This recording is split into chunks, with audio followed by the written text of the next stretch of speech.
আসসালামু আলাইকুম। আজ বানাবো বিটের হালুয়া। এর জন্য লাগবে মাঝারি সাইজের একটি বিট, 1 কাপ দুধ, 3 টেবিল চামচ গুঁড়া দুধ, 5টি খেজুর, 15 থেকে 20টি কাজু বাদাম, 2 থেকে 3 টেবিল চামচ ঘি, আর লাগবে হচ্ছে একটি তেজপাতা, 2 টুকরো দারচিনি, 3টে এলাচ। একটা প্যানে বিট আর দুধটা নিয়ে আমি সিদ্ধ বসিয়ে দেব।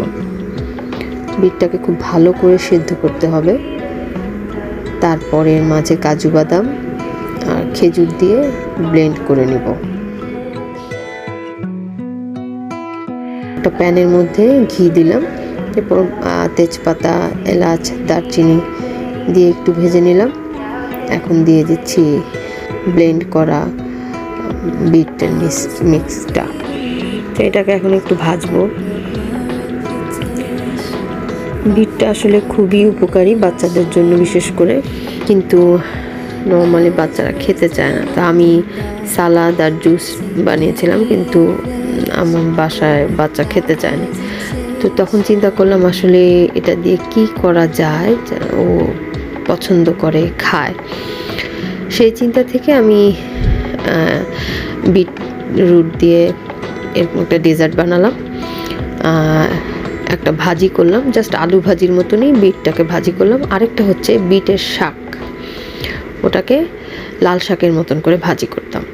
আচ্ছা, এই পর্যায়ে আমি গুঁড়া দুধটা দিয়ে দেবো এবং আবার অনবরত নাড়তে থাকবো।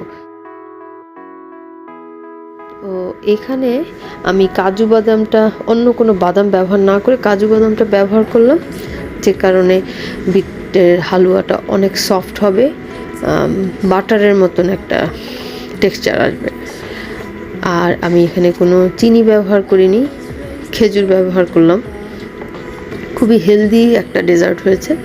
এটা বড়রা তো পছন্দ করবেই, বাচ্চারাও অনেক পছন্দ করবে।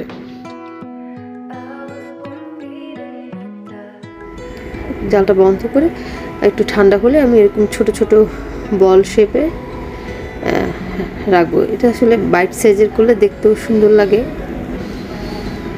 আর জিনিসের অপচয়ও কম হয়। একসাথে অনেকগুলো দিলে অনেকেই খেতে চায় না, এবং ছোটো ছোটো বাইট সাইজের দিলে পছন্দও করে সবাই। আপনারা এভাবে বানিয়ে দেখতে পারেন, আমার মনে হয় সবাই পছন্দ করবে বাসার। আপনারা যদি বানান তাহলে অবশ্যই আমার সাথে শেয়ার করবেন।